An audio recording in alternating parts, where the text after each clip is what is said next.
নমস্কার বন্ধুরা, ঘটি বাটির রসুই ঘরে আপনাদের সবাইকে স্বাগত। আজকে আমি বানাবো চিকেন মুইঠা কারি। চিকেন মুইঠা কারি করার জন্য লাগছে এই যে বোনলেস চিকেনের টুকরো আছে, এখানে কয়েক টুকরো বোনলেস চিকেনের টুকরো লাগবে ধনেপাতা কুচানো, পাতিলেবু, কাঁচা লঙ্কা, পেঁয়াজ, আদা, রসুন, টমেটো। প্রথমে আমি এই চিকেনের টুকরোগুলোকে মিক্সির জারে নেব। চিকেনের টুকরোগুলো নেওয়া হয়ে গেছে। চিকেনের টুকরোগুলো এই যে মিক্সিং জারে নিয়েছি। এবার দেব কয়েক টুকরো রসুন, একটু ধনে পাতা, কাঁচা লঙ্কা, যেরকম চিকেন নেবেন সেরকম পরিমাণ ঝাল, নুন আপনারা স্বাদ বুঝে দেবেন, পেঁয়াজ আর একটু পাতিলেবুর রস দিয়ে দেবো।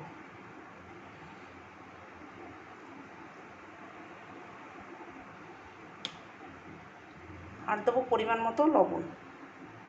আদার কথা ভুলে গেছি বন্ধুরা, এই যে দিয়ে দিচ্ছি আদা। এবার আমি মিক্সিং জারে এগুলোকে আমি পেস্ট করে নিচ্ছি। এই দেখুন আমার পেস্টটা হয়ে গেছে। এবার এটাকে আমি বাটিতে ঢেলে নিচ্ছি। লঙ্কা, এই টমেটো দিয়ে দিলাম, রসুন দিয়ে দিলাম, আদা, কাঁচা লঙ্কা, পেঁয়াজ সব একসঙ্গে মিক্সিতে আবার একটা পেস্ট করে মশলা বানিয়ে নেব কারি বানানোর জন্য। এই যে কারি বানানোর জন্য মশলার পেস্টটা তৈরি হয়ে গেছে। এবার এই পেস্টে দিয়ে দিতে হবে একটু লঙ্কার গুঁড়ো, কাঁচা লঙ্কা দেওয়া আছে, একটু কাশ্মীরি লঙ্কার গুঁড়ো, হলুদ একটু দিতে হবে, গরম মশলার গুঁড়ো, আর দিতে হবে একটু সাদা তেল।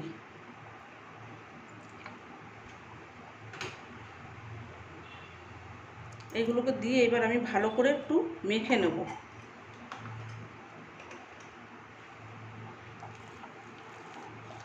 নুন দেওয়া আছে আগে, কাঁচা লঙ্কা, আদা, রসুন সবটাই দেওয়া আছে। এবার দিতে হবে একটু ব্রেড ক্রাম্ব, বাইন্ডিংয়ের জন্য একটু ব্রেড ক্রাম্ব দিতে হবে।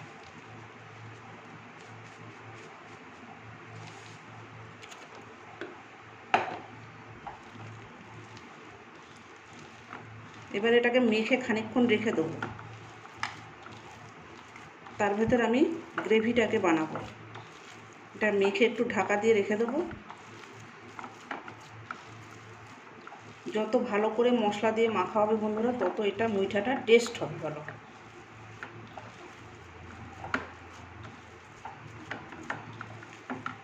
এতে আপনারা ডিমও দিতে পারেন, আমি এখানে ডিম ব্যবহার করছি না।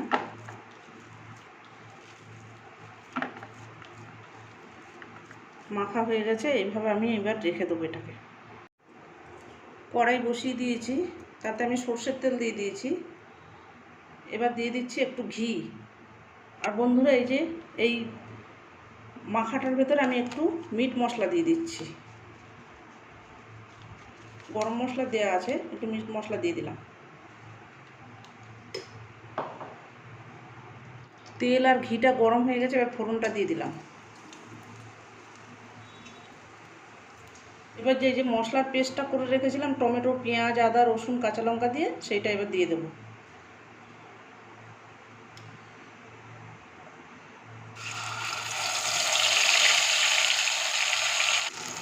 এই যে বন্ধুরা মশলাটা এই যে দেখুন ভাজা ভাজা হচ্ছে। গ্যাসটাকে একদম লো ফ্লেমে দিয়ে কষিয়ে নিতে হবে প্রথমে। এবার দিয়ে দেবো একটু হলুদ, আর দেবো একটু কাশ্মীরি লঙ্কার গুঁড়ো।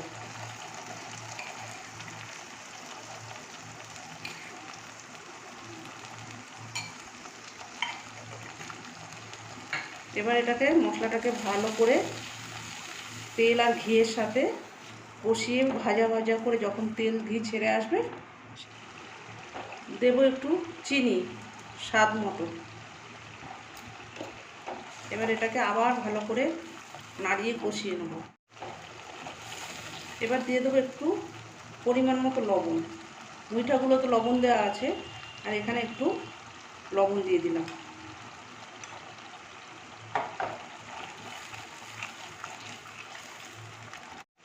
দেব সামান্য একটু মিট মশলা,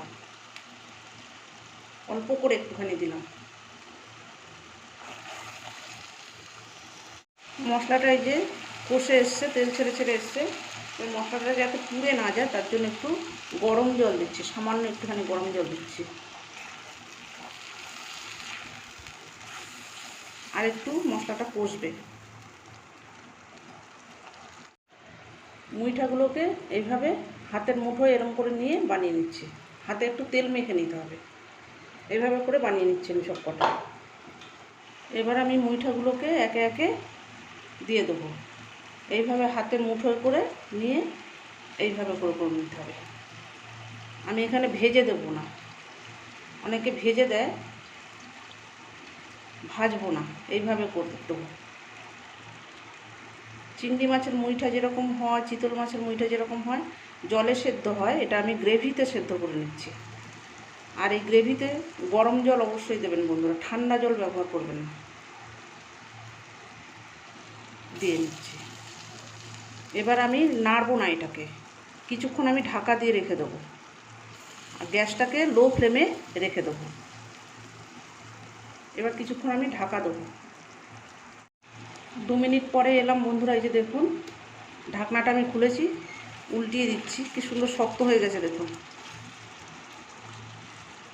2 মিনিটেই শক্ত হয়ে গেছে, ভাজবার কোনো প্রয়োজন নেই। চিতল মাছের মুইটা যেরকম জলে সেদ্ধ করা হয়, আমি এটা গ্রেভিতে একবারে সেদ্ধ করে নিয়েছি। অপূর্ব স্বাদ হয় বন্ধুরা এটা খেতে। ভাত, রুটি, পরোটা যা খুশি দিয়ে খেতে পারেন। দেখুন রেডি হয়ে গেছে আমার চিকেন মুইঠা কারি। এবার উপর থেকে আমি একটু ঘি দেবো আর একটু ধনে পাতা কুচি দেবো। রেডি হয়ে গেছে, এবার আমি এটাকে সার্ভ করে দেবো। তেলের সঙ্গে ঘি দিয়েছিলাম, আর সামান্য একটুখানি অল্প করে একটু ঘি দিয়ে দিলাম। এবার এটাকে আমি সার্ভ করে দেবো। এই যে বন্ধুরা দেখুন আমার চিকেন মুইঠা কারি রেডি হয়ে গেছে। চিকেন এইভাবে আপনারা বানাবেন, বানিয়ে বাড়িতে খেয়ে দেখবেন, আর আমাকে কমেন্ট করে জানাবেন। এরকম নিত্য নতুন ভিডিও পেতে আমার চ্যানেলটির সঙ্গে থাকবেন, সাবস্ক্রাইব করবেন, লাইক করবেন, প্রচুর প্রচুর শেয়ার করবেন। নেক্সট ভিডিও আসার অপেক্ষায় থাকবেন। ততক্ষণ আপনারা সবাই সুস্থ থাকুন, ভালো থাকুন, সাবধানে থাকুন। ধন্যবাদ।